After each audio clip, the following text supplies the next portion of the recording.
శ్రీమాత్రే నమః. జై లలితాదేవ్యై నమో నమః. అందరికీ శుభోదయం అండి. ముందుగా అందరికీ శ్రావణమాస శుభాకాంక్షలు. ఈ రోజు నుంచి పాద్యమి తిథి, సూర్యోదయం తిథి పాద్యమి, శ్రావణ మాసము మొదలైందండి. మహాలక్ష్మికి ఇష్టమైన ఎంతో ప్రీతికరమైన మాసము. అందరూ చక్కగా ఆ వరలక్ష్మీదేవిని పూజించుకుని ఆవిడ ఆశీస్సులు తీసుకోవాలని కోరుకుంటూ ఈరోజు లలితా సహస్రనామంలో 41వ శ్లోకం తాలూకా అర్థం తెలుసుకుందాము. ఈరోజు మనతో ఆ కనకదుర్గమ్మ మనతోని లలితా సహస్రనామం వినడానికి వచ్చారు. అలంకారణ, కనకదుర్గమ్మ అలంకారణ. 41వ శ్లోకం అండి.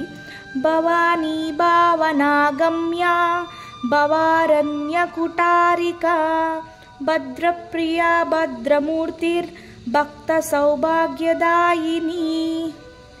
అమ్మవారిని భవాని అని పిలుస్తారు. ఎందుకు? పరమశివుణ్ణి భవ అనే పేరుతో కూడా అందరూ పిలుస్తారండి.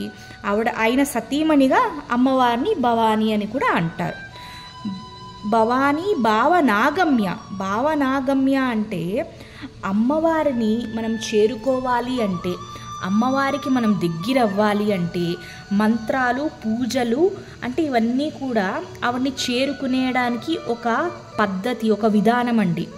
ఎప్పుడైతే మనం మంత్రాలు చదువుతూ నేర్చుకుంటూ ఉంటామో, సౌందర్యలహరి అయినా లలితా సహస్రనామం అయినా వాటి అర్థం తెలుసుకుని చదివితే అమ్మవారి రూపము అంటే ఎప్పుడైతే శ్రీమాత శ్రీ మహారాజ్ఞి అని కళ్ళు మూసుకొని చదువుతామో అర్థాలతో అమ్మవారిని ఊహించుకుంటూ, అంటే మన లోపలే ఎంతో డీప్ మెడిటేషన్, చాలా తీవ్రమైన ధ్యానము, అంటే మొత్తం దృష్టి అంతా అమ్మవారి ఇలా ఉంటారు, అమ్మవారికి ఇది ఇష్టము, అమ్మవారు ఇలా చేస్తారు అనేది లలితా సహస్రనామం మొత్తం కూడా, సౌందర్యలహరి మొత్తం కూడా అమ్మవారికి ఏంటి, అమ్మవారి బయోగ్రఫీ అంతా చెప్తుందండి.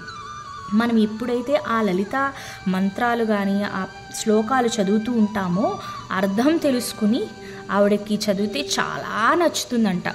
ఉదాహరణకి చెంపకాశోక పున్నాగా సౌగంధికల సత్కచ. అమ్మవారు చంపకం అనే పువ్వు, అశోకము, పున్నాగం అనే పువ్వులు ఆవిడ తల్లో పెట్టుకుంటారంట. చంపకము, అశోకం అంటే సంపంగి పువ్వులండి. సంపంగి పువ్వులు ఎంత వాసన వస్తుందో మనకు తెలుసు కదా. ఆవిడ ఎప్పుడైతే ఆవిడ కురుల్లో ఈ 3 రకాల పువ్వులు పెట్టుకున్నారో ఆవిడ కురుల నుంచి వచ్చిన సుగంధమే ఈ పువ్వులకు వచ్చాయంట. అంటే అమ్మవారి జుత్తు అంత సుగంధభరితమైనది, అంత అందమైనది, దగదగలాడిపోతుంది, ఒక నల్ల తాచుపావులా ఉంటుందంట. అంటే చూసారా, అర్థం తెలుసుకుంటే ఎంత తీయగా ఉందో. అంటే ఆ శ్లోకం కూడా చాలా తీయగా ఉంది. సో భావనాగమ్య అంటే భావన తెలుసుకుని ఆవిడ మంత్రాలు జపించండి, ఆవిడని చేరుకోవండి. భవారణ్య కుటారిక. ఇక్కడ కుటారిక అంటే గొడ్డలి. భవారణ్య అరణ్యం అంటే ఇది ఫారెస్ట్ అండి. ఈ సంసారాన్ని అరణ్యంతో పోల్చారు. కుటారిక అంటే గొడ్డలి. లలితా త్రిపుర సుందరి ఇక్కడ గొడ్డల కింద ఈ సంసార బంధనం నుంచి వాళ్ళ భక్తుల్ని విముక్తి చేసి వాళ్ళకి మోక్షాన్ని ఇస్తారు. అంటే ఈ సంసారం సృష్టించింది ఆవిడే అయినా ఇదంతా కూడా మాయా ప్రపంచము, ఇవన్నీ కూడా శాశ్వతం కాదు అని ఆవిడ భక్తులందరికీ అమ్మ తెలియజేసి నిజమైన ధ్యానాన్ని, నిజమైన అంటే ధర్మ మార్గాన్ని చూపించే జగజ్జనని లలితా త్రిపుర సుందరి.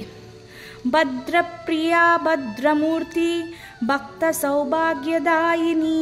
భద్రప్రియ లలితా త్రిపుర సుందరి వాళ్ళ అమ్మ భక్తులని అందరినీ కూడా చాలా భద్రతగా కాపాడతారు. వాళ్ళకి మంచి ఆరోగ్యాన్ని, వాళ్ళకి మంచి వస్తువుల్ని అంతా కూడా, అంటే వాళ్ళలో భయాల్ని తగ్గించి మంచి ఆరోగ్యాన్ని ప్రసాదించే అమ్మ భద్రప్రియ. భద్రమూర్తి అంటే అమ్మవారి మూర్తి, అమ్మవారి రూపం కన్నా మంగళకరమైంది ఇంకేదీ లేదండి. అన్ని మంచి గుణాలు కలిపితే భద్ర అంటారు. ఆ మంచి గుణాలన్నీ ఒక దగ్గర ఒక రూపం కింద సృష్టించిందే లలితా త్రిపుర సుందరి దేవి. భక్త సౌభాగ్యదాయిని. అమ్మవారు అందరి ఆడవాళ్ళకి కూడా సౌభాగ్యం, పసుపు కుంకుమలు ఎన్ని నగలున్నా ఎన్ని వజ్రాలున్నా కూడా ఆడదానికి పసుపు కుంకుమ సౌభాగ్యమేనండి. ఇంకా దానికి మించి తిరుగులేదు. అవంతా కూడా మన బంగారు తల్లి లలితా త్రిపుర సుందరి వాళ్ళ బిడ్డలందరికీ కూడా ప్రసాదిస్తారు.